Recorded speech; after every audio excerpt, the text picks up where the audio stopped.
"I can't believe you left without a word," I said, my voice barely a whisper as I stared at the empty front door of our apartment. The $10,000 engagement ring gleamed on my desk, a painful reminder of what once was, and what I had lost. It was a chilly November evening when I realized that all the promises we'd made had evaporated into silence. I had spent months planning the perfect proposal, scrupulously saving every penny to buy that ring, a ring I believed symbolized my unwavering love for her. But when I called her the next day, her phone went straight to voicemail, and the messages I sent remained unanswered. "I'm James, yes, that James, the guy who once dreamed of a fairy-tale proposal, complete with candlelit dinners and a future of endless possibilities." I still remember the sparkle in her eyes when I slipped the ring onto her finger that fateful night, and I believed we were about to start our forever. Instead, 3 days later, she was gone. No explanation, no goodbye, just a haunting silence. My friends called it ghosting, a cruel, modern betrayal. That first night after her disappearance, I couldn't sleep. I paced our small living room, the glimmer of the engagement ring taunting me with every passing minute. She said we had a future. I muttered to myself as I ran my fingers over the smooth gold setting. Where did it all go wrong? The questions swirled in my head like dust in a sunbeam. I had given up so much for her, the kind of money I'd saved for years, the ring which cost a small fortune, and now I was left with nothing but heartbreak and a ring that symbolized a lost love. The following day, I met my best friend, Ryan, at our favorite coffee shop. Seated in a corner booth with cappuccinos steaming in front of us, I recounted every painful detail. "I still can't wrap my head around it, man," I confessed, looking down at my calloused hands. "I thought we had something real. I gave her a $10,000 ring, a promise of forever, and then she just ghosted me. Like I was nothing." Ryan's eyes hardened with empathy and frustration. "James, I'm so sorry. That's brutal. But you know what? Karma has a funny way of hitting those who think they are untouchable."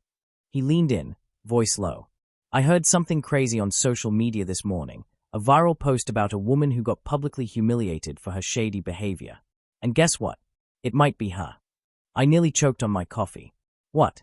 Ryan, what are you saying?" He pulled out his phone and scrolled quickly before showing me a video clip. The screen displayed a montage of social media posts, news snippets, and memes that had taken off overnight. "Take a look at this," he said. This woman, apparently the same one who ghosted her fiancé after receiving a $10,000 engagement ring, was caught red-handed at a club snapping photos with a guy. But it didn't stop there. Her friends recorded her drunken rant about how she was done with him and how she'd never be tied down by anyone's expectations. I stared at the screen, my mind reeling. The video was raw, unfiltered, and the shock in her voice was unmistakable. In the clip, she laughed maniacally, then suddenly broke down into tears as the camera zoomed in. Every frame seemed to spell out regret and betrayal, a dramatic montage of her actions unfolding for the world to see. Comments poured in, "Calm as a bitch. She shouldn't have ghosted him," and even, "Show her what she did to you." It was like the universe had conspired to serve her a plate of poetic justice. That moment, amidst my swirling emotions of hurt and disbelief, something shifted inside me.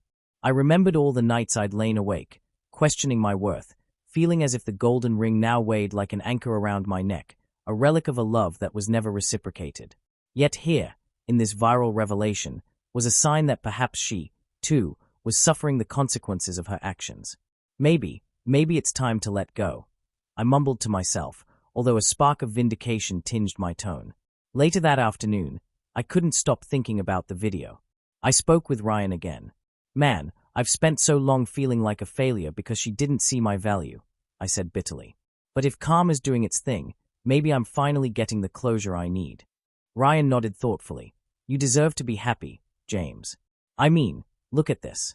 She's out there, trying to live a fast life, making fools of herself, and now the whole internet is watching. Maybe it's time you start focusing on you. You've got so much more to offer than her fleeting approval." Over the next several days, I alternated between grappling with a mix of emotions and slowly beginning to plan my next steps. I realized that dwelling on the past would only keep me chained to the hurt. Instead, I channeled my energy into work, diving into new projects and reconnecting with old ambitions that I had set aside while trying to salvage our relationship. I started a blog to document my journey through heartbreak and healing, a raw, unfiltered narrative about resilience, self-worth, and the unexpected lessons life throws your way. I titled it From Ghosts to Growth. The blog quickly gained traction. Readers reached out with messages of encouragement, sharing their own stories of betrayal and rediscovery. It was cathartic, not only for me, but for everyone who had ever been stood up by love. In time, I was invited to speak at a local writers' workshop about how to turn heartache into creative fuel. Each conversation, each email, was a balm to my wounded pride. With every post I wrote, I started to reclaim a part of myself that I thought had been lost forever. I was more than just the guy who got ghosted after a $10,000 engagement ring. I was a writer, a thinker, and someone who could transform pain into art. And the viral video, as much as it stung to see her on display for the world, had given me a form of cosmic closure.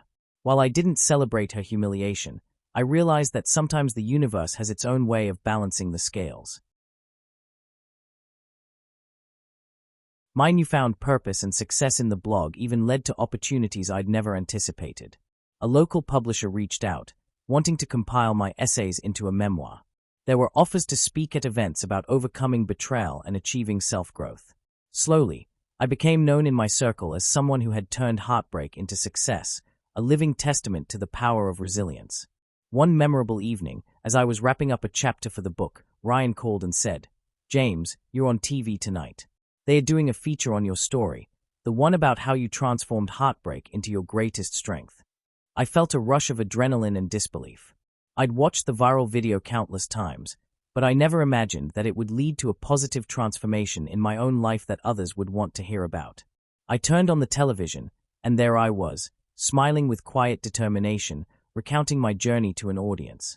The segment ended with the narrator saying, "For every person who's ever been ghosted, for every love that left you questioning your worth, remember, sometimes, the pain you endure is the prelude to your most significant triumph." That moment made me realize that my life had taken on a meaning far beyond what I'd ever imagined. I wasn't defined by the expensive ring or the betrayal of a single relationship. I was defined by my ability to rise from it, to rebuild my life with honesty and ambition, and to share that journey with others who needed hope. One day, out of sheer habit, I checked the receipt folder in my desk drawer, a folder I'd maintained meticulously to track expenses from that time. There, tucked inside an envelope, was a final note from Lisa, one last piece of evidence, almost like an apology left behind in haste. It read, "I'm sorry I couldn't be what you needed." I stared at it, my emotions a turbulent mix of sadness, vindication, and ultimately, understanding. I realized that while her reasons might never fully justify her actions, they were a part of her own messy, imperfect journey. I folded the note carefully and placed it back in the envelope. It wasn't something I needed to keep forever, but it was a reminder that life is a mosaic of choices, some that wound us, and others that lead to growth. In the ensuing months, as my blog and public speaking engagements continued to elevate my profile, I also delved deeper into my work. I started collaborating with mental health professionals to create digital resources for healing after betrayal. I even organized a local support group for those who had been ghosted or betrayed in relationships, providing a safe space where stories could be shared and healing could begin. Every seminar, every workshop, became a testament to the fact that love might leave you devastated, but it also leaves you with the tools to rebuild a stronger, more resilient self. The viral video, which at first had stirred a mix of schadenfreude and catharsis among viewers, gradually morphed into a broader conversation about accountability in relationships and the need for honest communication in the digital age.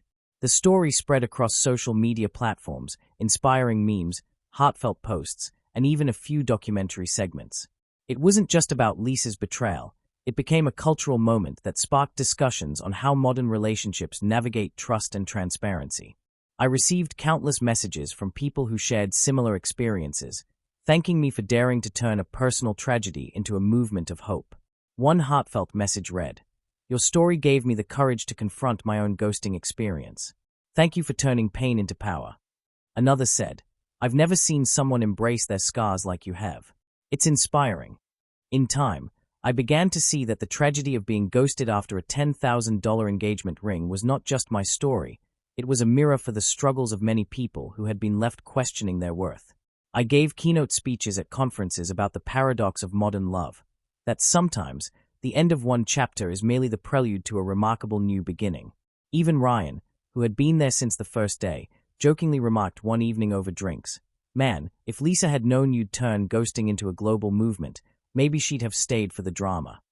We laughed, but I couldn't help but reflect on how far I'd come from that dinner table confrontation, from that painful discovery in the quiet hours of a cold November night. As I sit here now, on a crisp autumn morning, the golden light spilling through the window onto the pages of my journal, I'm filled with a profound sense of peace. The wound is still there, a reminder of what I lost. But it no longer controls me.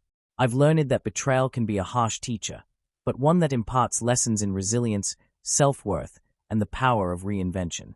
My story, as raw and unfiltered as it may be, is a testament to the fact that even when someone leaves you in the lurch, when a $10,000 engagement ring is followed by ghosting, the universe sometimes conspires to deliver a message of transformation.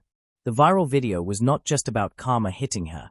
It was about me reclaiming my narrative and showing the world that my value isn't determined by one person's fleeting decision. So here's what I'd say to anyone who's ever been ghosted. Don't let one person define your worth. Use their betrayal as a fuel. Channel your pain into creativity, resilience, and a relentless drive to prove that you are more than enough.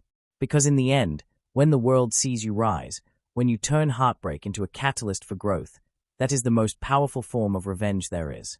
I'm still writing my story, one chapter at a time, embracing every scar as a badge of honor, a symbol of the battles I fought and the victories I earned. And every day, I wake up with a quiet gratitude for the pain that led me to rediscover who I truly am. With each new blog post, every public talk, and every conversation I have, I pay tribute to that turning point. The day I found my wife's affair in our iCloud photos, the day I was ghosted, and ultimately, the day I discovered the strength to transform my life. As the leaves rustle outside and the sunlight dances upon my desk, I know that my future is unwritten, full of infinite possibilities, fueled by the lessons of my past. And while the echoes of betrayal may linger, they no longer bind me. Instead, they propel me forward into a future defined by my resilience, my creativity, and my unwavering belief that every setback is just the beginning of something greater.